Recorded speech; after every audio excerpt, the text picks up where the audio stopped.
¿Qué ocurre cuando el cuerpo destinado a portar una corona se convierte en su propia tumba? ¿Qué sucede cuando la carne, ungida por el derecho divino y envuelta en seda y joyas, comienza a pudrirse desde dentro, traicionando el mito de la inmortalidad real? Nos han enseñado a ver a la realeza a través del filtro dorado de los retratos oficiales, como figuras etéreas, casi divinas, cuya existencia transcurre en un plano superior, a salvo de las miserias del mundo mortal. Pero la historia, si se examina de cerca, revela una verdad mucho más visceral y aterradora. Una verdad escrita no en decretos ni en crónicas de la corte, sino en los informes médicos, en los testimonios forenses y en el silencio de las tumbas profanadas. Es la historia de la putrefacción real, la brutal contradicción entre la imagen idealizada y la cruda realidad de cuerpos frágiles, vulnerables a la enfermedad, la negligencia y la violencia más descarnada. Esta es la crónica de 3 princesas, 3 joyas de las coronas más poderosas de Europa, separadas por el tiempo y la geografía, pero unidas por un destino común, la desintegración. Sus cuerpos, símbolos del poder, la pureza y la continuidad dinástica, se convirtieron en el epicentro de su tragedia, en el campo de batalla donde se libró una lucha imposible contra una decadencia impuesta. Ellas eran la esperanza de sus naciones, el pilar de sus dinastías, y sin embargo, sus finales nos cuentan una historia de terror íntimo, una que despoja a la monarquía de su mística, y la expone en su faceta más humana y desgarradora. Vamos a desvelar cómo la sangre azul no es inmune al veneno, cómo los muros de los palacios no pueden contener la plaga, y cómo la inocencia real puede ser masacrada y disuelta en ácido. Comenzamos en la Inglaterra de principios del siglo XIX, una nación que contenía la respiración mientras las guerras napoleónicas redibujaban el mapa de Europa. En medio de esta inestabilidad política, toda la esperanza del Imperio británico recaía sobre los hombros de una joven, Su Alteza Real la princesa Carlota de Gales.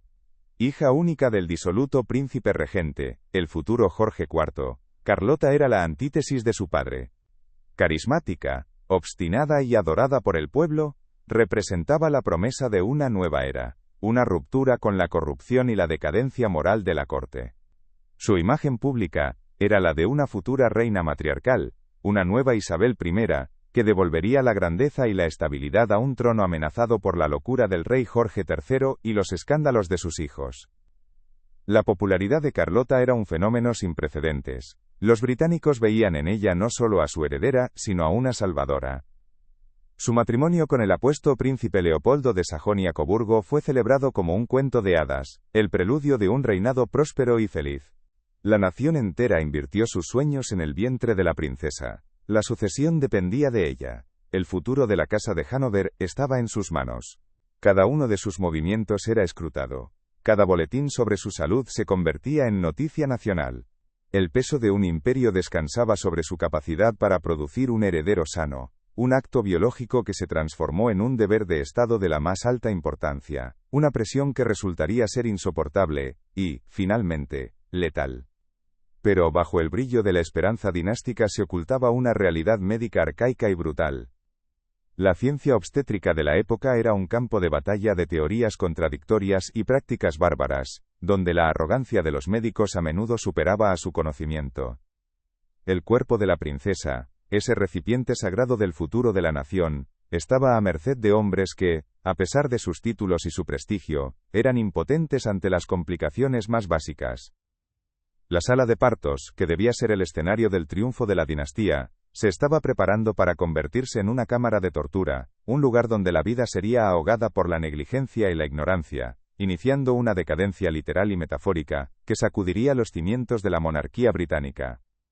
La imagen de Carlota, radiante y llena de vida, contrasta de forma macabra con el destino que le esperaba. En los retratos, la vemos con la mirada fija en un futuro glorioso, ajena a que su propio cuerpo, el instrumento de su poder, se convertiría en su verdugo. La putrefacción que la aguardaba no sería la lenta erosión del tiempo, sino una desintegración rápida y violenta, provocada por un acto que debía ser la culminación de su propósito real, dar a luz. Su historia es la primera parada en nuestro viaje a través de la fragilidad real, un testimonio de cómo el cuerpo de una heredera, destinado a dar vida, pudo convertirse en una tumba que casi se traga a toda una línea sucesoria. Mientras tanto, en el otro extremo de Europa, en la opulenta y aislada corte del Imperio ruso, crecía otra inocencia destinada a la aniquilación. La gran duquesa María Nikolaevna Romanov, tercera hija del zar Nicolás II y la zarina Alejandra, vivía en un mundo de ensueño, una burbuja dorada tejida con los hilos del lujo y el amor familiar. Dentro de los muros de los palacios de Tsarskoye Selo y Peterhof, la vida transcurría en un idilio protegido, lejos del creciente fervor revolucionario que se gestaba en las entrañas de su vasto y desigual imperio. María, conocida por su belleza serena, su bondad y su sorprendente fuerza física, era el epítome de la princesa de cuento de hadas.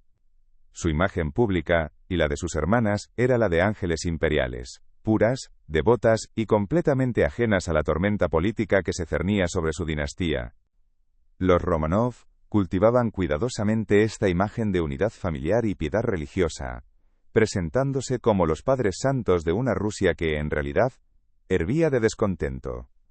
María y sus hermanas eran los símbolos vivientes de esa fachada, sus vidas una coreografía de lecciones, juegos en los jardines y deberes religiosos, diseñadas para mantenerlas apartadas del hedor de la revolución. Eran las joyas de una corona que ya se tambaleaba, aunque ellas no pudieran oír el crujido de sus cimientos. La tragedia de María no sería biológica, sino el resultado de la pura y descarnada brutalidad humana. Su decadencia no provendría de una enfermedad invisible, o de un parto fallido, sino de la violencia revolucionaria que devoraría a su familia y a su mundo. El cuerpo de María, antes venerado y protegido como un tesoro imperial, sería reducido a simple carne, un obstáculo para la nueva era bolchevique que debía ser eliminado sin dejar rastro. La putrefacción que la esperaba era la de la deshumanización absoluta, el acto de borrar su existencia de la faz de la tierra, negándole incluso la dignidad de una tumba reconocible. Su historia representa una forma diferente de descomposición, la que es infligida por la ideología y el odio. La transformación de su cuerpo, de un símbolo de la autocracia a un objeto de profanación, es quizás la más chocante de todas. Nos obliga a preguntarnos qué sucede cuando el aura sagrada de la realeza se desvanece y solo queda un cuerpo joven y vulnerable frente a la furia de la historia. El sótano de la casa Ipatiev en Ekaterimburgo se convertiría en el escenario de esta macabra metamorfosis, un lugar donde las balas y las bayonetas desgarrarían el velo de la inocencia real para siempre. Viajamos ahora a la Inglaterra victoriana, un imperio en la cima de su poder pero internamente carcomido por contradicciones. Era una era de aparente progreso científico y moralidad estricta, pero también un tiempo indefenso ante plagas invisibles, y los secretos oscuros que se transmitían en la sangre de sus gobernantes. En este contexto, encontramos a la princesa Alice del Reino Unido, segunda hija de la reina Victoria y el príncipe Alberto. Alice era la encarnación de la virtud victoriana, una hija devota, una esposa leal, y sobre todo, una madre abnegada. Su vida pública era un modelo de piedad y deber familiar, un reflejo de los valores que su madre se esforzaba por imponer a la nación. Alice destacó desde joven por su naturaleza compasiva, cuidando a su padre, el príncipe Alberto, en su lecho de muerte y convirtiéndose en el pilar emocional de su desconsolada madre. Su vida parecía destinada a una tranquila existencia de deberes dinásticos y caridad, lejos de las crisis sucesorias de Carlota, o de la agitación política que rodeaba a María. Sin embargo, una amenaza invisible ya se movía por sus venas y las de su familia. Un veneno genético, la hemofilia, que su madre, la reina Victoria, había transmitido a varios de sus descendientes, convirtiendo a las cortes europeas en un campo minado de herederos frágiles. La decadencia de Alice sería insidiosa y cruel, un asedio librado por la enfermedad dentro de los muros de su propio hogar. Su putrefacción tomaría la forma de la difteria, una plaga que asfixiaba a sus víctimas, consumiéndolas desde dentro. La enfermedad, con su característica membrana grisácea que ahogaba la garganta, transformaría a la princesa y madre devota en una víctima de la fragilidad humana, demostrando que ni la riqueza ni el estatus podían comprar la inmunidad. Su tragedia se convertiría en un símbolo de la impotencia de la medicina victoriana frente a los enemigos microscópicos que no entendía ni podía combatir. El impacto más profundo de su historia reside en la ironía trágica de su final. Su muerte no fue el resultado de la política o del azar, sino de un acto de amor incondicional. Al besar a su hijo moribundo para consolarlo, selló su propio destino, eligiendo la compasión maternal por encima de la autopreservación. Este gesto, tan representativo de su carácter, fue el que la condenó. Su cuerpo, que tantas veces había sido un instrumento de cuidado y consuelo para los demás, se convirtió en el recipiente de la misma plaga que intentaba combatir, una decadencia que la consumiría lentamente en una agonía íntima y familiar. 3 mujeres, 3 imperios, 3 formas de descomposición. Carlota de Gales, la esperanza de una nación, cuyo cuerpo se desgarró en una sala de partos, víctima de una obstetricia brutalmente negligente. Su muerte desencadenó una desesperada carrera de bebés entre sus tíos, una crisis sucesoria que redefinió el futuro de la monarquía británica, y que, irónicamente, hallan, o con acento agudo el camino para el ascenso de su sobrina, la futura reina Victoria. La putrefacción de su cuerpo fue un evento público, una catástrofe nacional que expuso la fragilidad de la línea de sangre real, y la arrogancia de la ciencia médica de su tiempo. María Nikolaevna, el ángel del Imperio ruso, cuyo cuerpo joven fue masacrado a bayonetazos y balas en un sótano húmedo y oscuro. Su decadencia fue un acto de violencia política, una profanación deliberada destinada a erradicar un símbolo del antiguo régimen. Su cuerpo, junto con los de su familia, fue ocultado, quemado y disuelto en ácido, un intento desesperado por borrar su existencia de la historia. La negación de una tumba digna fue el acto final de deshumanización, convirtiendo su tragedia en un misterio que alimentaría rumores y leyendas durante décadas, un fantasma que perseguiría la conciencia de la nueva Rusia soviética. Y Alice del Reino Unido, la madre devota de la era victoriana, cuyo cuerpo fue consumido por la difteria, una enfermedad contraída en un acto de amor maternal. Su putrefacción fue un proceso lento y asfixiante, una batalla perdida contra un enemigo invisible en la intimidad de su hogar. Su muerte sumió a la reina Victoria en un luto aún más profundo, recordándole no solo la pérdida de otra de sus hijas, sino también la maldición del veneno genético, que ella misma había esparcido por las cortes de Europa. La tragedia de Alice reveló la impotencia de un imperio en su apogeo ante la enfermedad y el dolor personal. Estas 3 historias, aunque separadas por décadas y circunstancias, componen un único y sombrío relato sobre la vulnerabilidad del poder. Nos muestran que debajo de la púrpura, las tiaras y la fachada de invencibilidad, solo hay un cuerpo humano, susceptible al dolor, a la enfermedad y a la muerte. Sus destinos fueron sellados por una combinación de factores: la ignorancia médica, la crueldad política y las implacables leyes de la biología. Eran vistas como figuras casi divinas, pero sus finales fueron brutalmente terrenales, recordatorios de que la carne real se descompone como cualquier otra. La narrativa oficial de sus vidas está llena de bailes, ceremonias y retratos idealizados.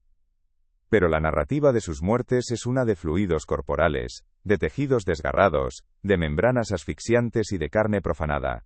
Es una historia que la historia oficial prefiere ocultar, porque destruye el mito fundamental de la monarquía, la idea de que la sangre real confiere una especie de protección sagrada.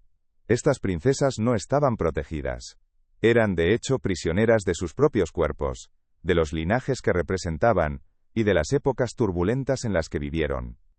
Sus cuerpos no solo fueron la fuente de su destrucción personal, sino que también se convirtieron en espejos que reflejaban las grietas de sus mundos. La muerte de Carlota expuso la incompetencia de la medicina de la regencia. La masacre de María reveló la brutalidad sin límites de la revolución.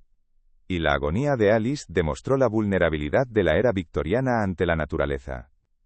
Cada una a su manera, se convirtió en un símbolo de la decadencia no solo de un cuerpo, sino de todo un sistema de creencias. Amadas, inocentes, destinadas a la grandeza, así fueron presentadas al mundo. Pero la realidad que se escondía tras los muros de los palacios era mucho más oscura. Sus vidas no fueron cuentos de hadas, sino tragedias griegas esperando su acto final. El poder y el privilegio que las rodeaban no eran un escudo, sino una jaula que magnificaba las consecuencias de su fragilidad. El peso de la corona no solo se sentía en la cabeza, sino en cada célula de sus cuerpos, cuerpos que el destino había marcado para un final prematuro y espantoso. ¿Qué secretos médicos se ocultaron en los informes sobre el parto de Carlota? ¿Qué decisiones políticas sellaron el destino de María en aquel sótano? ¿Y cómo la propia sangre de Alice, portadora de vida y amor, se convirtió en el vehículo de su muerte? Estas no son solo preguntas históricas, son las claves para entender la profunda brecha entre la imagen y la realidad, entre el mito de la realeza y la verdad de la condición humana. Es una verdad que huele a enfermedad, a pólvora y a desesperación. Cada retrato oficial que admiramos es una mentira piadosa, una máscara diseñada para ocultar la podredumbre que acechaba debajo. Nos invitan a contemplar la serenidad, la belleza y la promesa de un futuro que nunca llegó. Pero si miramos más de cerca, casi podemos ver las primeras sombras de la decadencia, la fragilidad oculta en la mirada, la vulnerabilidad en la postura. Son fantasmas capturados en óleo, recordatorios silenciosos de que la inmortalidad es una ilusión, incluso para aquellos nacidos para gobernar el mundo. La putrefacción de la inocencia real no es solo una metáfora, fue un proceso físico, documentado y terriblemente real. En los próximos momentos, despojaremos a estas figuras de su aura sagrada, y las examinaremos con la precisión de un forense, analizando las causas y las consecuencias de su descomposición. Exploraremos el dolor, el miedo y la agonía que sintieron en sus últimos momentos, humanizándolas no a través de sus títulos, sino a través de su sufrimiento compartido. La historia de Carlota comienza con la esperanza de todo un imperio depositada en su útero, un órgano que pronto se convertiría en un campo de batalla. La presión era inmensa, y los hombres que la rodeaban, armados con sus instrumentos de metal y sus teorías obsoletas, estaban a punto de cometer un error fatal. La promesa de un heredero se transformaría en una pesadilla de más de 50 horas de dolor ininterrumpido, un calvario que la dejaría desgarrada por dentro, desangrándose lentamente mientras la nación esperaba noticias gozosas que nunca llegarían. La historia de María nos lleva a un tren sellado que atraviesa una Rusia en llamas, hacia un destino incierto en los Urales. La idílica vida en los palacios había terminado, reemplazada por el confinamiento y la humillación. La joven, que solo conocía el amor y la protección, se enfrentaría a una crueldad que no podía comprender. Su fuerza física, antes motivo de admiración familiar, se convertiría en una trágica desventaja en sus últimos momentos, prolongando su agonía bajo los golpes de bayoneta de sus verdugos en un sótano empapado de sangre. Y la historia de Alice nos sumerge en la atmósfera sofocante de una habitación de enfermos en Darmstadt, donde el aire mismo parecía estar envenenado. El deber de una madre la había llevado al límite de su resistencia, cuidando a su familia diezmada por la difteria. El dolor de perder a una hija, y ver a su hijo al borde de la muerte, la empujaría a romper la cuarentena con un beso fatal. Un solo instante de compasión, un gesto impulsado por el amor más puro, fue todo lo que se necesitó para que la membrana gris de la muerte comenzara a crecer en su propia garganta. 3 comienzos prometedores, 3 finales devastadores. La putrefacción obstétrica, la putrefacción por violencia y la putrefacción por enfermedad. Cada una de estas historias nos obliga a confrontar una verdad incómoda, que la historia de la realeza no es solo una crónica de poder y gloria, sino también un registro de cuerpos que fallaron, que fueron destruidos, y que se descompusieron. Es la historia no contada, la que se oculta en las notas a pie de página de los libros de historia. ¿Cómo es que la realeza, supuestamente protegida por Dios y el poder, se pudre como cualquier mortal? ¿Y qué nos cuenta esta descomposición sobre la arrogancia, la crueldad y la fragilidad de las épocas que las vieron morir? Sus legados no están solo en las líneas sucesorias que alteraron o en los monumentos que llevan sus nombres, sino en la cruda lección sobre la mortalidad que sus cuerpos profanados nos enseñaron. Acompáñenme a abrir estas tumbas olvidadas, y a examinar la verdad que yace dentro. La juventud de la princesa Carlota de Gales fue una tormenta de contradicciones, un campo de batalla entre la devoción pública y la miseria privada. Creció bajo la sombra de un matrimonio real desastroso, el de sus padres el príncipe regente Jorge y Carolina de Brunswick, quienes se despreciaban con una ferocidad que escandalizaba a la nación. Carlota se convirtió en un peón en su guerra personal, alejada de su madre y sometida al control caprichoso y a menudo cruel de su padre. Esta infancia fracturada, sin embargo, no la quebró. Al contrario, forjó en ella un carácter de acero, una voluntad indomable, y una profunda empatía por los demás, que la diferenciaba radicalmente de la élite autoindulgente que la rodeaba. El pueblo británico no veía en ella una simple heredera, sino un reflejo de sus propias esperanzas de rectitud y estabilidad, una joven que prometía lavar la mancha de la decadencia moral de la corte de su padre. Su espíritu vibrante y su negativa a someterse a las convenciones, la convirtieron en un icono popular. Se resistió a los matrimonios arreglados que su padre intentó imponerle, buscando un amor genuino en un mundo donde las uniones se medían en alianzas políticas y acres de tierra. Su lucha por la autonomía personal resonó en una nación que también anhelaba un cambio. Cuando finalmente encontró el amor en el príncipe Leopoldo de Sajonia-Coburgo, un hombre que compartía su visión de una monarquía basada en el deber y el afecto, el país entero celebró.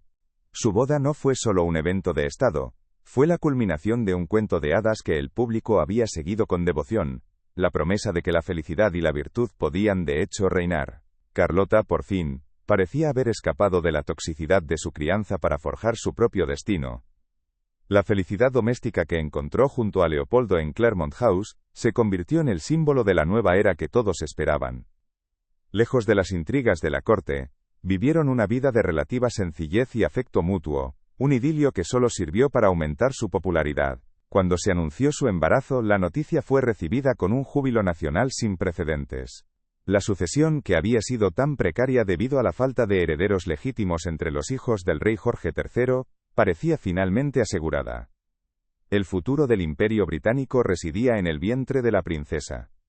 Cada boletín sobre su salud era devorado por el público, cada síntoma analizado por los médicos de la corte. La presión sobre Carlota era inimaginable, una carga que llevaba con la misma gracia y determinación que había definido su vida. Sin embargo, esta esperanza colectiva se asentaba sobre un fundamento de ignorancia médica aterradora. La obstetricia de principios del siglo XIX era un campo minado de teorías peligrosas y prácticas bárbaras.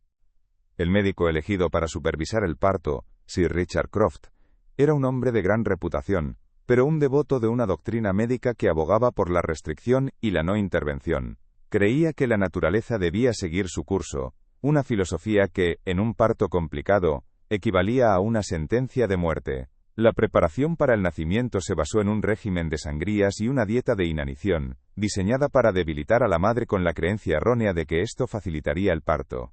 El cuerpo de Carlota, ese recipiente sagrado del futuro de la nación, estaba siendo sistemáticamente debilitado antes de la prueba más grande de su vida.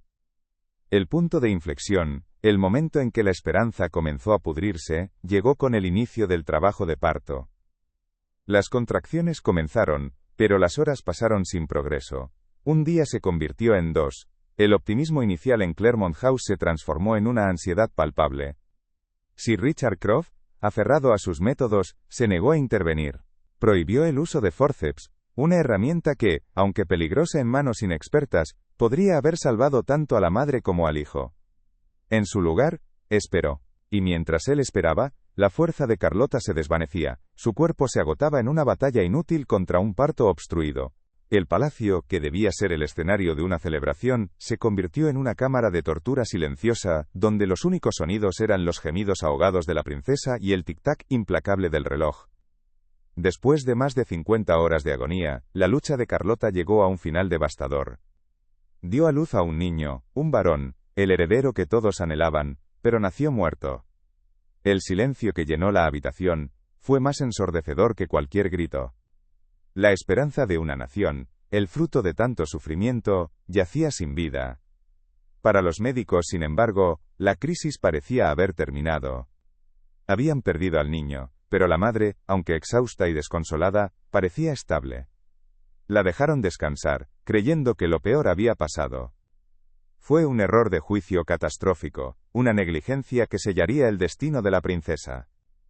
La decadencia no había hecho más que empezar su obra, moviéndose silenciosamente por sus venas. La lucha de Carlota no terminó con el parto, simplemente cambió de forma. La batalla ya no era para dar a luz, sino para aferrarse a la vida.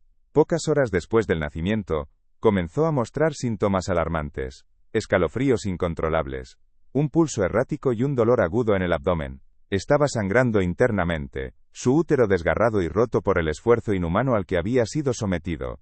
La sangre, el fluido vital que debía nutrir a la siguiente generación de la monarquía, se estaba derramando dentro de ella, envenenándola desde dentro. La putrefacción obstétrica había comenzado, una desintegración rápida y violenta que se desarrollaba lejos de la vista, en la oscuridad de su propio cuerpo traicionado. Los médicos, liderados por un Croft ahora presa del pánico, se encontraron completamente superados. Sus métodos, que habían fracasado tan estrepitosamente durante el parto, resultaron igualmente inútiles para salvarla. Intentaron remedios desesperados y arcaicos, le aplicaron compresas calientes, le dieron brandy y vino caliente, intentando combatir el frío que se apoderaba de sus extremidades. Pero no podían detener la hemorragia. Estaban presenciando el colapso total del cuerpo de la princesa, impotentes para hacer otra cosa que observar cómo la vida se escapaba de ella. La ciencia médica de la época, con toda su arrogancia y prestigio, se reveló como una farsa frente a la cruda realidad de la biología. La imagen pública de Carlota, la de una joven fuerte y saludable, contrastaba macabramente con la realidad de su lecho de muerte. Su cuerpo, antes un símbolo de vitalidad y futuro, era ahora un campo de devastación. La lucha se volvió cada vez más desesperada. Luchaba por respirar, su voz se reducía a un susurro. Leopoldo, con el corazón roto, permanecía a su lado, sosteniendo su mano mientras ella se enfriaba. La decadencia no era solo física, era la desintegración de todos los sueños que se habían depositado en ella. El futuro de la monarquía británica se desangraba lentamente en una cama en Claremont House, víctima de la ignorancia vestida con el manto de la autoridad médica. En sus últimos momentos de lucidez, Carlota mostró la misma consideración por los demás que había caracterizado su vida. Se preocupó por el agotamiento de sus médicos y enfermeras, instándoles a descansar. Fue un acto final de compasión que subrayó la magnitud de la tragedia. Poco después, la convulsión final la sacudió. La esperanza de Gran Bretaña, la princesa que había prometido una nueva era de oro, fue declarada muerta. La putrefacción había completado su obra, dejando un vacío en el corazón de la nación, y desencadenando una crisis sucesoria que cambiaría el curso de la historia, una lucha desesperada por llenar el trono que ella había dejado vacantemente ensangrentado. Mientras tanto, en la lejana Rusia, la juventud de la gran duquesa María Nikolaevna se desenvolvía en un paraíso artificial, un mundo de opulencia y aislamiento casi hermético. Dentro de los muros del palacio de Alejandro en Tsarskoye Selo, la vida era una coreografía de lujo, amor familiar y devoción religiosa. María y sus hermanas, conocidas colectivamente por el acrónimo OTMA, vivían en una burbuja protectora tejida por sus padres, el zar Nicolás II y la zarina Alejandra. Eran educadas para ser esposas y madres perfectas, completamente ajenas a las corrientes de descontento que hervían bajo la superficie de su vasto imperio. La belleza serena de María, su bondad innata y una sorprendente fuerza física, la convertían en la encarnación de la princesa de cuento de hadas, un ángel imperial en un mundo que ya se estaba desmoronando.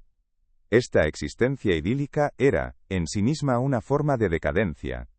Era la decadencia de la percepción, una ceguera deliberada ante la realidad de una Rusia plagada de pobreza, opresión, y un anhelo desesperado de cambio. Los Romanov cultivaban una imagen de familia santa, los padres piadosos de una nación que, en realidad, los veía cada vez más como tiranos desconectados. María y sus hermanas eran los símbolos vivientes de esta fachada, sus vidas una procesión de lecciones de piano, juegos en jardines impecables, y servicios religiosos ortodoxos. No tenían idea de que el amor que los unía tan fuertemente como familia era visto por el mundo exterior como un clan exclusivo y arrogante, indiferente al sufrimiento de su pueblo. Eran las joyas más preciadas de una corona que ya se tambaleaba sobre la cabeza de su padre. Los eventos formativos que sellaron el destino de María no fueron personales, sino políticos. La Primera Guerra Mundial fue el catalizador que rompió la burbuja. Con su padre en el frente, la influencia del místico Grigori Rasputín sobre la zarina creció hasta proporciones desastrosas, alimentando el odio y los rumores que erosionaron los últimos vestigios de apoyo a la monarquía. María y sus hermanas, convertidas en enfermeras de la Cruz Roja para cuidar a los soldados heridos, tuvieron su primer contacto con la cruda realidad de la guerra y el sufrimiento. Sin embargo, incluso esta experiencia fue cuidadosamente filtrada, una versión saneada del horror que se desarrollaba más allá de los muros del hospital del palacio. Su inocencia, aunque expuesta a algunas grietas, se mantuvo en gran medida intacta, lo que hizo que el colapso final fuera aún más brutal e incomprensible para ellas. La Revolución de febrero de 1917 fue el terremoto que demolió su mundo. De la noche a la mañana, pasaron de ser las hijas del autócrata de todas las Rusias a ser prisioneras en su propio hogar. El palacio de Alejandro se convirtió en una jaula dorada, rodeada por guardias revolucionarios. Para María, cuya vida había sido definida por la rutina y la seguridad, este cambio fue un shock profundo. Sin embargo, su carácter resiliente y su fuerza interior brillaron incluso en la adversidad. Intentó mantener la normalidad, cuidando de sus hermanos enfermos de sarampión, y tratando a sus captores con una amabilidad que a menudo los desarmaba. Su lucha inicial no fue contra una enfermedad física, sino contra la desesperación y la humillación, una batalla para preservar la dignidad de su familia en medio del caos. El punto de inflexión hacia la decadencia final fue su traslado de Tsarskoye Selo a las profundidades de Siberia. El viaje en tren a Tobolsk, y más tarde a Ekaterimburgo, fue una humillación calculada, un despojo sistemático de su estatus y su humanidad. Los lujos fueron reemplazados por la escasez, el respeto por el insulto. Fueron confinados en la casa del gobernador en Tobolsk, y finalmente en la casa Ipatiev en Ekaterimburgo, un lugar que los bolcheviques rebautizaron como la casa de propósito especial. Aquí, el aislamiento se volvió total, las ventanas fueron pintadas, el contacto con el mundo exterior cortado. La familia Romanov se convirtió en fantasmas, su existencia un secreto celosamente guardado por sus captores. En Ekaterimburgo, la atmósfera se volvió cada vez más opresiva, los guardias eran más crueles, las restricciones más severas. La comida era escasa, los paseos por el jardín breves y supervisados. Sin embargo, la familia se aferró a sus rutinas, las lecciones, las oraciones, las comidas juntos. María, con su naturaleza optimista, a menudo intentaba levantar el ánimo de los demás, jugando con su hermano pequeño, el zarevich Alexei, o cantando con sus hermanas. Esta lucha por mantener una apariencia de normalidad, era un acto de desafío silencioso, contra la deshumanización que se les imponía. No sabían que su destino ya había sido sellado en Moscú por Lenin y el Soviet de los Urales. La decisión de aniquilarlos ya estaba tomada. La manifestación final de la decadencia, no fue una enfermedad, sino la llegada de un nuevo escuadrón de ejecutores, bajo el mando de Yakov Yurovsky. Este hombre, un bolchevique fanático y despiadado, reemplazó a los guardias anteriores, que habían comenzado a mostrar cierta simpatía por sus prisioneros. Yurovsky era diferente. Era eficiente, frío e implacable. Su llegada marcó el comienzo del fin. La familia fue sometida a un registro humillante, sus pocas posesiones restantes confiscadas. La esperanza, que había parpadeado débilmente, se extinguió por completo. El aire en la casa Ipatiev se cargó con la premonición de la muerte. La noche del 16 al 17 de julio de 1918, la farsa llegó a su fin. La familia fue despertada en mitad de la noche y se les ordenó vestirse, con el pretexto de que serían trasladados a un lugar más seguro debido a los disturbios en la ciudad.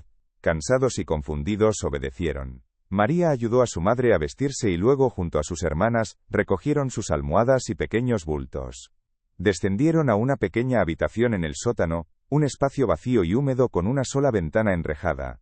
Se les pidió que esperaran. El zar pidió sillas para su esposa y su hijo. La escena era extraña, casi surrealista.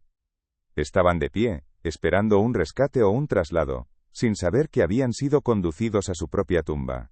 La lucha de María por la vida sería breve, brutal y absolutamente inútil. Cuando Yurovsky entró en la habitación con sus hombres y leyó la sentencia de muerte, el momento de comprensión fue instantáneo y aterrador.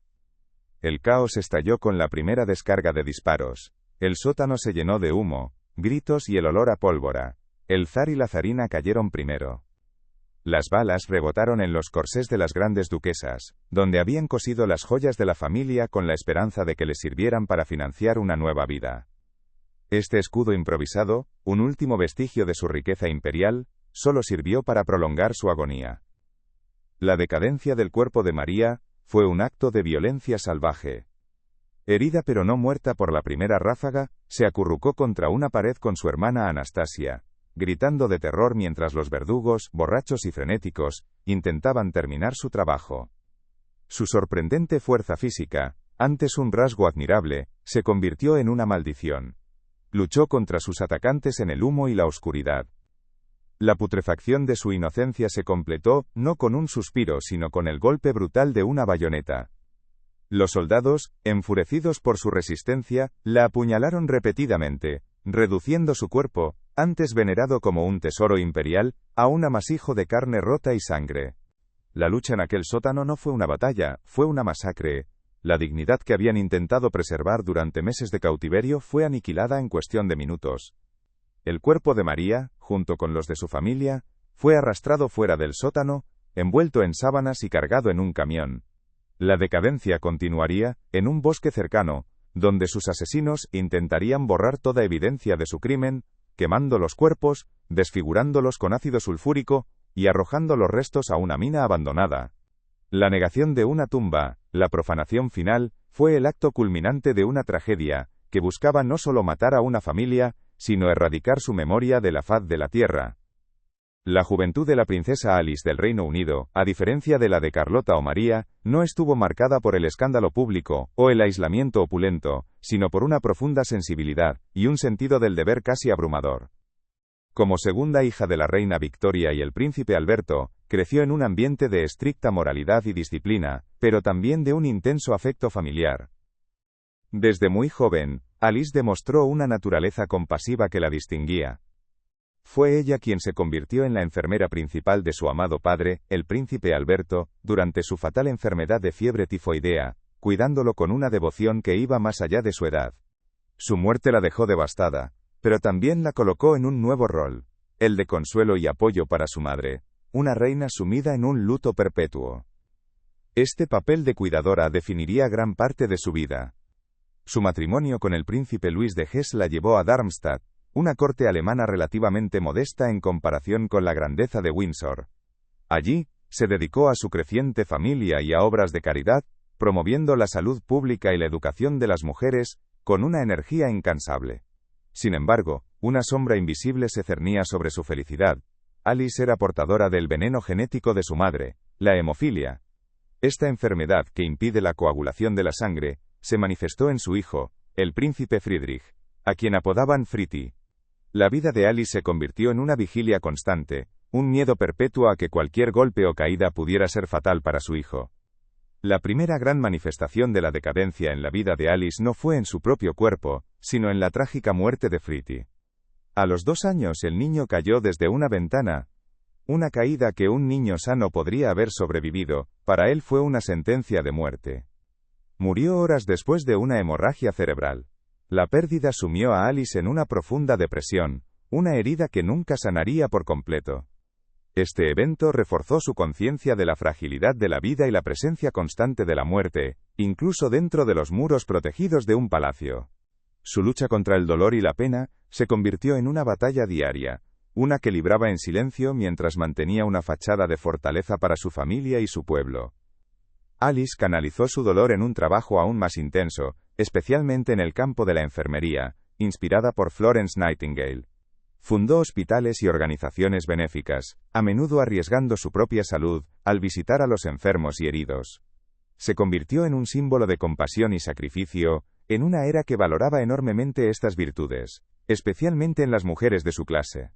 Sin embargo, esta misma compasión, esta necesidad innata de cuidar y consolar a los que sufren, sería la semilla de su propia destrucción. Su mayor fortaleza se convertiría en su vulnerabilidad fatal, preparándola para el enfrentamiento final, con un enemigo que no podía ver ni combatir con simple devoción. El punto de inflexión, el momento en que la decadencia se volvió hacia ella, llegó en noviembre de 1878. La difteria, una de las plagas más temidas de la era victoriana, invadió su hogar. La enfermedad se extendió como un incendio forestal por la familia, infectando a casi todos sus hijos y a su esposo. Fiel a su naturaleza, Alice se convirtió en la enfermera jefe, luchando día y noche para salvar a su familia. Rechazó la ayuda externa por miedo a propagar la infección, y se aisló con los enfermos, durmiendo en un catre y atendiendo cada una de sus necesidades. Su lucha era heroica, una demostración de amor maternal en su forma más pura y agotadora. La enfermedad, con su característica membrana grisácea que se forma en la garganta, comenzó a reclamar su primera víctima. Su hija menor, la princesa María, a quien llamaban May, sucumbió a la asfixia. La muerte de la pequeña May fue el golpe que resquebrajó la armadura de Alice. El dolor, una bestia que ya conocía íntimamente desde la muerte de Fritti, regresó con una ferocidad renovada. Durante días, ocultó la terrible noticia a sus otros hijos enfermos, temiendo que la conmoción pudiera debilitarlos fatalmente. Mantenía una fachada de calma estoica, moviéndose como un fantasma por las habitaciones silenciosas del palacio, administrando medicinas y consuelo con manos que temblaban solo cuando nadie la veía. Pero la procesión de la pequeña tumba blanca que vio pasar desde su ventana fue una tortura visual que la marcó para siempre. La imagen de la madre victoriana, pilar de fortaleza y abnegación, se estaba desmoronando por dentro, carcomida por un luto que no podía permitirse expresar. Su cuerpo, agotado por semanas de vigilia, se convirtió en un recipiente de pura pena, un estado de vulnerabilidad que la preparaba para su propio final. El momento que selló su destino no fue un acto de Estado ni una decisión política, sino un gesto de amor maternal tan puro como letal. Su único hijo varón superviviente, Ernst, finalmente recuperado de la difteria, estaba hundido en la melancolía por la ausencia de su hermana pequeña. Desconsolado, rechazaba los juguetes y el consuelo. Alice, viendo su profundo dolor y vencida por un impulso irrefrenable de madre, rompió la estricta cuarentena que se había autoimpuesto. Se inclinó sobre él, lo abrazó con fuerza, y desafiando las órdenes de sus médicos y el conocimiento del peligro, lo besó. En ese instante, el amor triunfó sobre la razón, la compasión sobre la autopreservación. Fue un beso cargado de ternura y desesperación, un intento de absorber el dolor de su hijo. Pero en ese intercambio de afecto, el enemigo invisible pasó de él a ella. La muerte, que había estado acechando en las sombras de su hogar, había encontrado por fin su puerta de entrada. Pocos días después, la decadencia comenzó su obra en el cuerpo de la princesa. Empezó como un simple dolor de garganta, una fatiga que ella atribuyó al agotamiento. Pero pronto, la temida membrana grisácea, la firma de la difteria, comenzó a crecer en su laringe. La sensación era la de una tela de araña pegajosa y tenaz, que se extendía lentamente, estrechando el paso del aire con cada hora que pasaba. Tragar se convirtió en una agonía, cada sorbo de agua era como ingerir cristales rotos. La fiebre la consumía, sumergiéndola en un estado de delirio febril donde las caras de sus hijos vivos y muertos se mezclaban en un torbellino de culpa y amor. La cuidadora se había convertido en la víctima, y la lucha que había librado por su familia ahora debía librarla, en solitario, por su propia vida, una batalla que ya estaba perdida.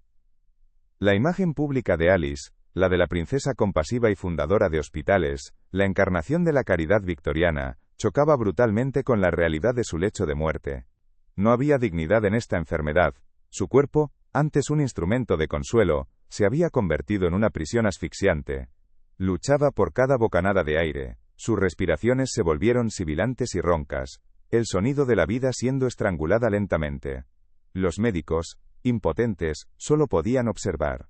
La ciencia de la época, a pesar de sus avances, no tenía respuesta para la toxina que paralizaba sus músculos y ahogaba sus pulmones. La princesa, que había dedicado su vida a aliviar el sufrimiento ajeno, moría de la forma más indigna y solitaria, una víctima anónima más de una plaga que no distinguía entre la sangre real y la común. A medida que la enfermedad avanzaba, su mente se aferraba a fragmentos del pasado. En sus momentos de lucidez, su principal preocupación seguía siendo su familia. Dictaba cartas a su madre, la reina Victoria, intentando minimizar su propio sufrimiento para no angustiarla. Pero en el delirio, sus palabras se volvían confusas, a menudo murmurando el nombre de su padre, Alberto, cuya muerte la había marcado tan profundamente. La decadencia no era solo física, era una desintegración de la conciencia, un borrado de la mujer fuerte y decidida que había sido. La membrana en su garganta era un símbolo físico de la pena que la había ahogado durante años, una manifestación carnal de un corazón roto que finalmente se rendía. La lucha de Alice terminó en la madrugada del 14 de diciembre de 1878. La fecha era una cruel ironía del destino, el 17º aniversario de la muerte de su padre. Su final fue tranquilo, un simple cese de la respiración, como si el agotamiento finalmente hubiera vencido. La noticia de su muerte sumió a la corte de Darmstadt en un silencio sepulcral, y envió una onda de choque a través de las casas reales de Europa. Para la reina Victoria, fue una herida devastadora, la pérdida de otra hija, un recordatorio brutal de la maldición de la hemofilia y la fragilidad de su linaje. La muerte de Alice, causada por un acto de amor, se convirtió en una leyenda trágica, el epítome de la madre sacrificada, pero también una cruda exposición de la impotencia de un imperio en su apogeo ante la enfermedad y el dolor. Volviendo atrás en el tiempo, a la Inglaterra de la Regencia, nos encontramos con un clímax de sufrimiento diferente pero igualmente atroz. Después de más de 50 horas de un parto infernal, la princesa Carlota yacía exhausta pero viva. Su hijo, el esperado heredero, había nacido muerto. El alivio inicial de los médicos, que creían haber salvado a la madre, creó una falsa atmósfera de calma en Claremont House. El príncipe Leopoldo, con el corazón destrozado por la pérdida de su hijo, se sentó junto a su esposa, sosteniendo su mano, agradecido de que al menos ella hubiera sobrevivido a la terrible experiencia. Durante unas breves horas, pareció que la tragedia, aunque inmensa, había terminado. Nadie en esa habitación era consciente de que la verdadera decadencia, silenciosa e interna, acababa de comenzar su asalto final sobre el cuerpo destrozado de la princesa. La primera señal de que algo iba terriblemente mal, fue un escalofrío violento que sacudió el cuerpo de Carlota. No era el frío de la habitación, sino un frío que emanaba desde dentro, un hielo que se extendía por sus venas. Su pulso, antes estable, se volvió rápido y débil. Se quejó de un zumbido en los oídos, y de un dolor agudo y creciente en el abdomen. Estaba sangrando hasta morir.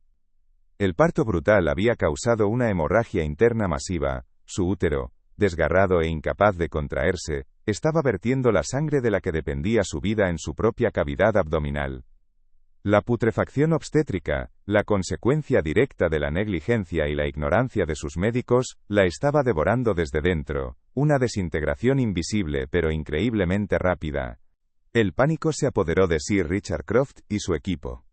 El hombre que había insistido en la no intervención, que había esperado con arrogante paciencia, mientras su paciente se agotaba, se enfrentaba ahora a una catástrofe que no podía controlar. Sus intentos de reanimarla eran un catálogo de la impotencia médica de la época. Le dieron brandy, vino caliente, sopa, cualquier cosa para intentar devolverle el calor y la fuerza, pero era como intentar llenar un recipiente roto. Aplicaron compresas calientes en su abdomen, un gesto inútil contra la inundación de sangre que tenía lugar en su interior. Estaban presenciando el colapso sistémico de la futura reina de Inglaterra, y sus prestigiosos títulos y reputaciones no servían de nada. Eran meros espectadores de una muerte que ellos mismos habían provocado. La imagen idealizada de Carlota, la princesa robusta y llena de vida que los británicos adoraban, se desvaneció en aquel lecho de muerte. Su piel adquirió una palidez cerúlea, sus labios se tornaron azules. La lucha por respirar se hizo evidente, cada inhalación, un esfuerzo hercúleo mientras su cuerpo, privado de sangre y oxígeno, comenzaba a apagarse. El contraste era espantoso. El cuerpo que había sido celebrado como el recipiente del futuro del imperio, era ahora la escena de una carnicería interna, un campo de batalla donde la vida perdía terreno a cada segundo. El sueño de una nueva era isabelina se desangraba en las sábanas de Claremont House. Una víctima no de la guerra o la intriga, sino de la arrogancia de una ciencia médica que aún estaba en su infancia más oscura y brutal. En medio de su agonía, en sus últimos momentos de coherencia, Carlota demostró una vez más el carácter que la había hecho tan amada. Al ver las caras exhaustas de sus asistentes, que habían estado con ella durante más de 2 días sin descanso, les susurró que se fueran a dormir, que ella estaría bien. Fue su último acto de compasión, una preocupación por los demás incluso cuando su propia vida se extinguía. Poco después, una violenta convulsión la sacudió. Se quejó de un dolor insoportable, vomitó y luego, con un suspiro, quedó inmóvil. La esperanza de una nación, la princesa que representaba la ruptura con la corrupción de su padre, había muerto. Su cuerpo, destinado a portar la corona, se había convertido en su tumba. Las consecuencias de esta decadencia obstétrica fueron inmediatas y sísmicas. Una ola de dolor y rabia recorrió Gran Bretaña. La nación entera se vistió de luto, un dolor colectivo tan profundo que superó al de cualquier monarca anterior. Sir Richard Croft, consumido por la culpa y vilipendiado por la prensa y el público, se suicidó 3 meses después, incapaz de soportar el peso de su fracaso. Pero la consecuencia más duradera fue la crisis sucesoria. La muerte de Carlota y su hijo dejó el trono sin un heredero directo en la segunda generación. Esto desencadenó una carrera de bebés desesperada y poco digna entre sus tíos, los envejecidos y disolutos hijos de Jorge III, que se apresuraron a casarse y producir un heredero legítimo. De esta caótica carrera emergería finalmente la salvadora de la dinastía, la sobrina de Carlota, la futura reina Victoria. El clímax del sufrimiento de María Nikolaevna Romanov fue de una naturaleza completamente diferente. desprovisto de la lenta agonía de la enfermedad o la negligencia médica. Fue una explosión de violencia concentrada, una tormenta de fuego y acero en la claustrofobia de un sótano. El momento en que Yakov Yurovsky leyó la sentencia de muerte fue una fractura en la realidad. Durante unos segundos el aire se congeló en una incredulidad aturdida. Luego, el infierno se desató. La primera ráfaga de disparos convirtió la pequeña habitación en un caos ensordecedor de humo, gritos y el olor acre de la pólvora. El zar y la zarina cayeron casi al instante, pero para las grandes duquesas, el horror no había hecho más que empezar. Las balas, disparadas a quemarropa, rebotaron extrañamente en sus torsos, creando una confusión infernal entre los verdugos. Las joyas cosidas en sus corsés, un secreto desesperado para financiar una posible huida, se convirtieron en un escudo macabro que solo sirvió para prolongar su agonía. Este detalle, tan representativo de su caída de la opulencia a la desesperación, transformó lo que debía ser una ejecución en una masacre chapucera y brutal. María, herida pero viva, se encontró en medio de una pesadilla sensorial. El humo picaba en sus ojos y garganta. Los gritos de sus hermanos y hermanas se mezclaban con los juramentos de los asesinos frustrados. Vio a su familia ser abatida a su alrededor, una escena de carnicería que su mente, acostumbrada a la belleza y el orden de los palacios imperiales, no podía procesar. Su lucha no fue una resistencia calculada, sino el instinto puro y animal de una joven aterrorizada que intentaba sobrevivir a lo inimaginable. La decadencia de su cuerpo fue un acto de violencia salvaje y personal. Cuando los disparos no lograron acabar con ellas, los verdugos, muchos de ellos borrachos y en un estado de frenesí asesino, recurrieron a las bayonetas. La fuerza física de María, que en su vida anterior había sido motivo de admiración familiar, se convirtió en una trágica desventaja. Luchó contra sus agresores con una energía desesperada, lo que solo enfureció más a los hombres. La sintieron moverse bajo sus botas y respondieron con una furia ciega. El frío acero de las bayonetas desgarró su carne una y otra vez. Este no era el final de una princesa de cuento de hadas, era la aniquilación de un ser humano, la reducción de su cuerpo, antes venerado, a un simple obstáculo de carne y hueso que debía ser eliminado. La dicotomía entre la imagen y la realidad nunca ha sido más cruda. Los retratos oficiales de María la muestran con una belleza serena, una mirada dulce y soñadora, el epítome de la inocencia imperial. La realidad de sus últimos momentos fue un infierno de sangre, sudor y terror. El sótano de la casa Ipatiev se convirtió en el escenario de la profanación definitiva, el lugar donde el mito de la realeza sagrada fue apuñalado y pisoteado hasta la muerte. El sonido de los huesos rompiéndose, los gritos ahogados y el hedor metálico de la sangre llenaron el aire. La putrefacción de María no fue un proceso biológico, sino un acto deliberado de deshumanización, un ritual de violencia política diseñado para borrar no solo su vida sino el símbolo que representaba. El horror no terminó cuando su corazón dejó de latir. La masacre en el sótano fue solo el primer acto de una profanación que continuaría durante días. Su cuerpo, junto con los de su familia, fue arrastrado fuera de la casa, envuelto en sábanas empapadas de sangre y arrojado a la parte trasera de un camión. La siguiente fase de su decadencia tuvo lugar en la oscuridad de un bosque siberiano. Allí, sus asesinos se embarcaron en una tarea macabra y desesperada para destruir toda evidencia de su crimen. Intentaron quemar los cuerpos, pero la tarea resultó más difícil de lo que esperaban. En su frustración, recurrieron al ácido sulfúrico para desfigurar los rostros hasta hacerlos irreconocibles, y luego arrojaron los restos mutilados a una mina abandonada, esperando que la tierra se tragara su secreto para siempre. La negación de una tumba, la aniquilación deliberada de su identidad física, fue el acto final y más profundo de deshumanización. El objetivo no era solo matar a la familia Romanov, sino erradicarlos de la historia, convertirlos en un rumor, en un fantasma. La decadencia de María fue por tanto total, la destrucción de su vida, la mutilación de su cuerpo, y el intento de borrar su propia existencia. Esta brutalidad sin precedentes convertiría su destino y el de su familia en uno de los misterios más perdurables y dolorosos del siglo XX, un testimonio escalofriante de hasta dónde puede llegar el odio ideológico, para destruir los símbolos del pasado. Si conoces a alguien a quien le interesen las historias de superación y decadencia, donde la fragilidad humana choca con el peso de la historia, comparte este vídeo. Estas no son solo crónicas de la realeza, sino exploraciones profundas de la resiliencia, el sufrimiento y la búsqueda de dignidad en las circunstancias más extremas.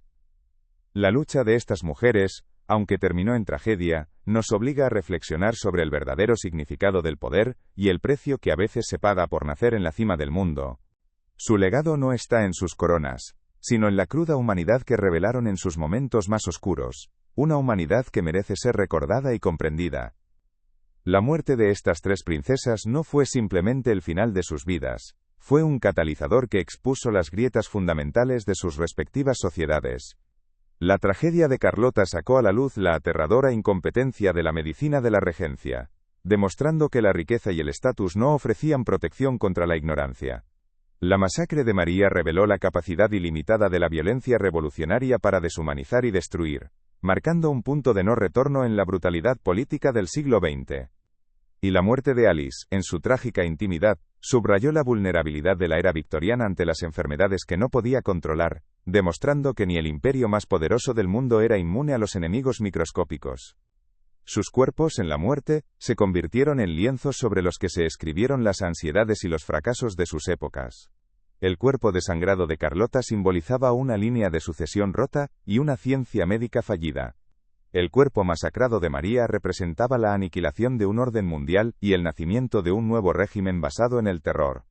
Y el cuerpo asfixiado de Alice era un monumento al sacrificio maternal, pero también a la impotencia de una sociedad que, a pesar de su fachada de progreso, seguía siendo profundamente vulnerable. La putrefacción de su inocencia no fue solo una tragedia personal, fue un diagnóstico de la decadencia de los mundos que las rodeaban. La lucha por controlar la narrativa de sus muertes comenzó casi inmediatamente.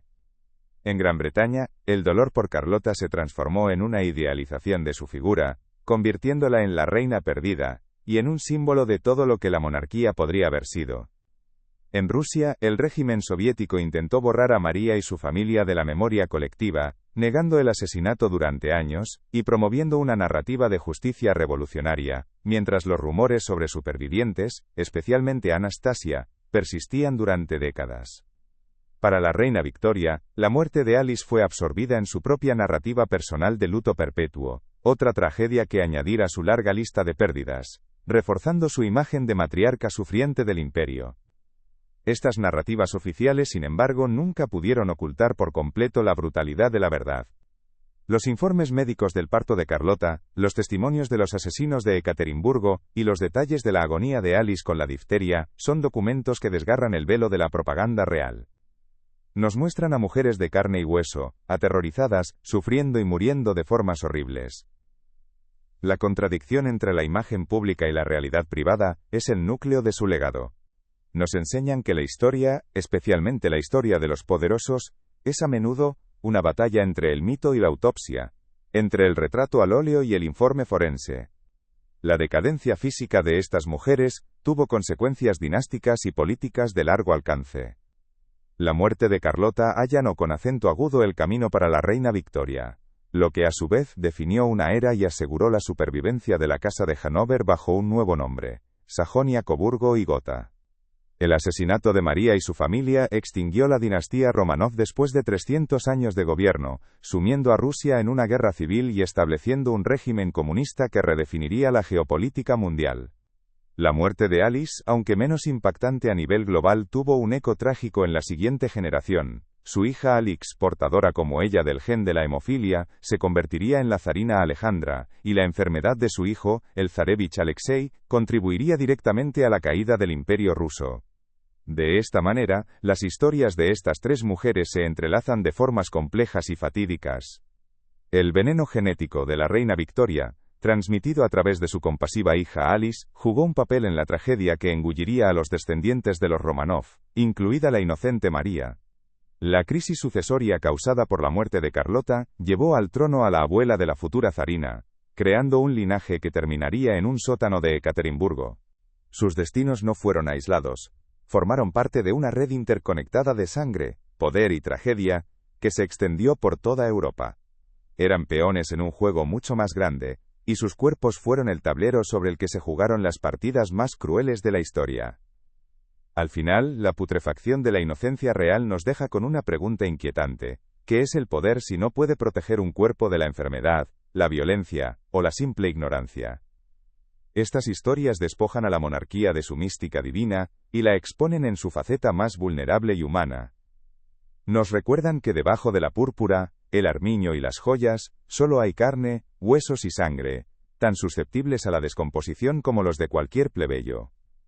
La verdadera tragedia no es solo que murieran jóvenes, sino que sus vidas y muertes fueran moldeadas, y en última instancia, destruidas por las mismas estructuras de poder que estaban destinadas a encarnar. Su legado es un recordatorio sombrío de que ninguna corona puede proteger a su portador de la condición humana. La muerte de estas tres princesas no fue simplemente el final de sus vidas, fue un catalizador que expuso las grietas fundamentales de sus respectivas sociedades. La tragedia de Carlota sacó a la luz la aterradora incompetencia de la medicina de la regencia, demostrando que la riqueza y el estatus no ofrecían protección contra la ignorancia.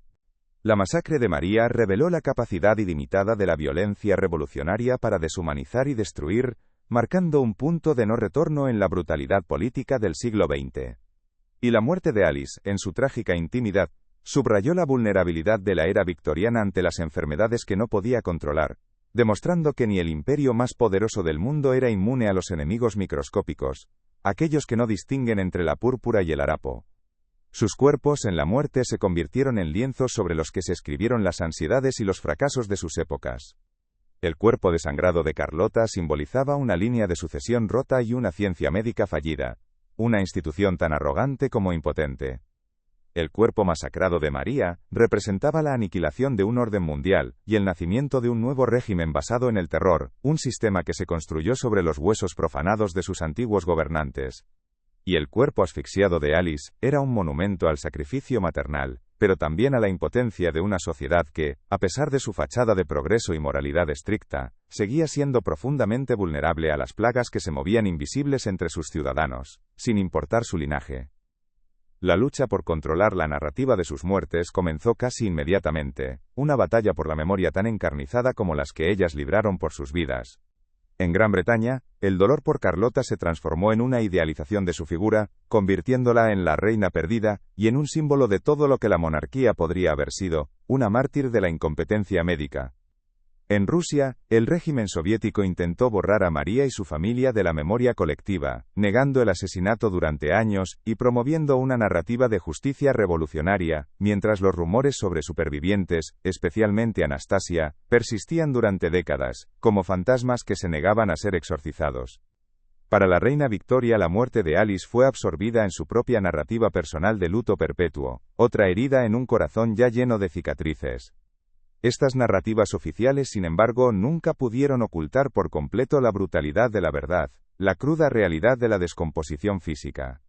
Los informes médicos detallando la hemorragia interna de Carlota, los testimonios de los asesinos de Ekaterimburgo describiendo su frenesí con las bayonetas, y los detalles de la agonía asfixiante de Alice con la difteria, son documentos que desgarran el velo de la propaganda real. Nos muestran a mujeres de carne y hueso aterrorizadas, sufriendo y muriendo de formas horribles que desmienten cualquier noción de una muerte noble o pacífica. La contradicción entre la imagen pública y la realidad privada es el núcleo de su legado. Nos enseñan que la historia, especialmente la historia de los poderosos, es a menudo una batalla entre el mito y la autopsia, entre el retrato al óleo y el informe forense. La decadencia física de estas mujeres tuvo consecuencias dinásticas y políticas de un alcance inimaginable, ondas de choque que reconfiguraron el mapa de Europa. La muerte de Carlota allanó con acento agudo el camino para la reina Victoria, lo que a su vez definió una era y aseguró la supervivencia de la casa de Hannover bajo un nuevo nombre, Sajonia, Coburgo y Gotha, el linaje de su amado Leopoldo. El asesinato de María y su familia extinguió la dinastía Romanov después de 300 años de gobierno, sumiendo a Rusia en una guerra civil y estableciendo un régimen comunista que redefiniría la geopolítica mundial. La muerte de Alice, aunque menos impactante a nivel global, tuvo un eco trágico y directo en la siguiente generación, una premonición de la catástrofe que se avecinaba. De esta manera, las historias de estas tres mujeres se entrelazan de formas complejas y fatídicas, tejiendo una red de sangre y destino a través del continente. El veneno genético de la reina Victoria, la hemofilia, transmitido a través de su compasiva hija Alice, jugó un papel crucial en la tragedia que engulliría a los descendientes de los Romanov, incluida la inocente María. La hija de Alice, Alix, se convertiría en la zarina Alejandra, y la enfermedad de su hijo, el zarevich Alexei, contribuiría directamente a la inestabilidad que condujo a la revolución. La crisis sucesoria causada por la muerte de Carlota llevó al trono a la abuela de la futura zarina, creando un linaje que terminaría, irónicamente, en un sótano empapado de sangre en Ekaterimburgo. Sus destinos no fueron aislados, formaron parte de una única y gran tragedia europea. Al final, la putrefacción de la inocencia real nos deja con una pregunta inquietante y universal. ¿Qué es el poder si no puede proteger un cuerpo de la enfermedad, de la violencia o de la simple ignorancia? Estas historias despojan a la monarquía de su mística divina, y la exponen en su faceta más vulnerable, más dolorosamente humana. Nos recuerdan que debajo de la púrpura, el armiño y las joyas, solo hay carne, huesos y sangre, tan susceptibles a la descomposición como los de cualquier plebeyo. La verdadera tragedia no es solo que murieran jóvenes, sino que sus vidas y muertes fueran moldeadas, y en última instancia, destruidas por las mismas estructuras de poder que estaban destinadas a encarnar, convirtiéndolas en prisioneras de su propia sangre. El cuerpo de Carlota, desgarrado por dentro, se convirtió en una acusación silenciosa contra una ciencia médica que valoraba más la teoría que la vida. Su muerte no fue un accidente de la naturaleza, sino el resultado de una negligencia sistemática, una arrogancia que confundía la autoridad con el conocimiento. La hemorragia que la mató fue el desangramiento de la propia credibilidad de una profesión. El legado de su putrefacción obstétrica fue una reforma dolorosa, pero necesaria en la atención al parto, un cambio nacido de una catástrofe nacional que demostró que ni siquiera la realeza estaba a salvo de la incompetencia vestida con el prestigio de la corte. Su tragedia personal se convirtió en un motor de progreso médico, un monumento construido con sangre y dolor.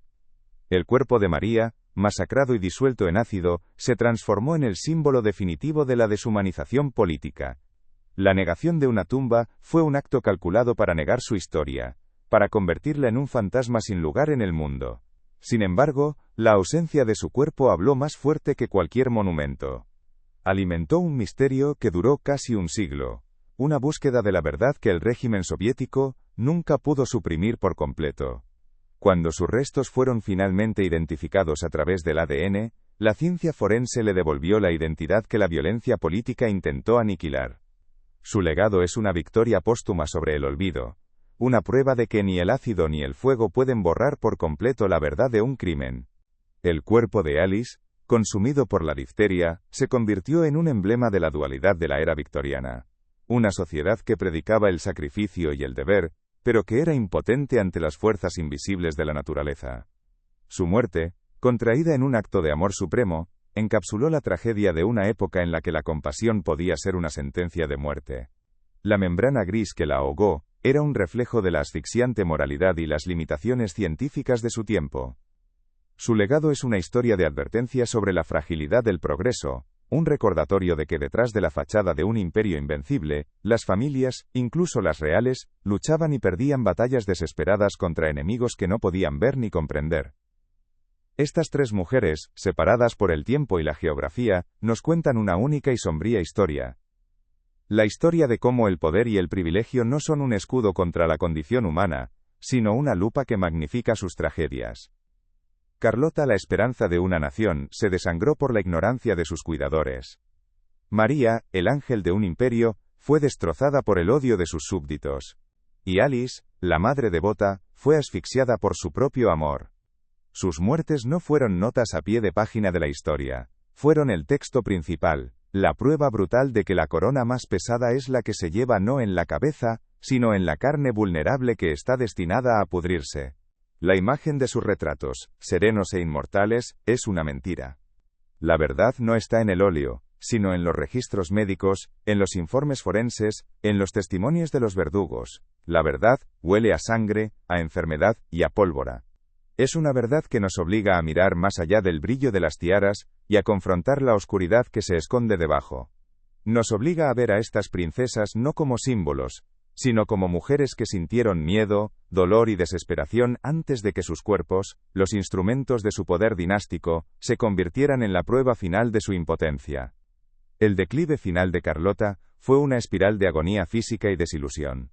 La esperanza de un heredero se transformó en un niño muerto, y el alivio de la supervivencia en una hemorragia fatal. Su cuerpo, que había soportado casi 3 días de parto, simplemente se rindió, vaciado de sangre y de futuro. La decadencia de María fue un descenso a la barbarie. Desde la jaula dorada de Kerskoye, seló hasta el foso de sangre del sótano de Ipatiev, donde su inocencia fue apuñalada hasta morir. Y el declive de Alice fue una lenta asfixia, un adiós susurrado en una habitación en cuarentena, donde el amor se había convertido en el vehículo de la muerte. 3 finales, una misma verdad sobre la fragilidad. ¿Y qué queda de ellas? No solo dinastías alteradas y lecciones históricas, sino un eco profundamente humano. La historia de Carlota nos advierte sobre la arrogancia del conocimiento. La de María, sobre la ferocidad del odio ideológico. La de Alice, sobre el precio del amor en un mundo imperfecto. Sus cuerpos, profanados por la negligencia, la violencia y la enfermedad, se convirtieron en reliquias de una verdad incómoda, que la realeza no confiere inmortalidad.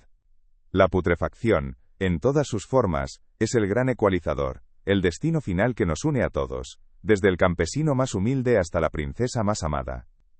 Su legado, por lo tanto, no reside en los tronos que podrían haber ocupado, sino en la humanidad que revelaron en su sufrimiento. Nos obligan a cuestionar la naturaleza del poder, la memoria y la dignidad. Nos invitan a mirar la historia no como una procesión de reyes y reinas, sino como una crónica de cuerpos que amaron, lucharon, sufrieron, y al final, se descompusieron, como todos los demás. La putrefacción de su inocencia no es una historia de terror, sino una profunda meditación sobre la vida y la muerte, un recordatorio de que la única verdad que sobrevive a los imperios es la de nuestra propia y compartida mortalidad. La conexión entre ellas es un hilo de sangre y tragedia que teje el tapiz de la historia europea. La muerte de Carlota creó el vacío que Victoria llenaría, y fue la sangre de Victoria, transmitida a través de Alice, la que se convirtió en una maldición para la familia de María en Rusia. Son un círculo vicioso de destino, donde la decadencia de una allana el camino para la tragedia de la otra. Sus historias no pueden entenderse de forma aislada. Son parte de una saga familiar interconectada, una casa de naipes real donde la caída de una pieza provocó el colapso de las demás.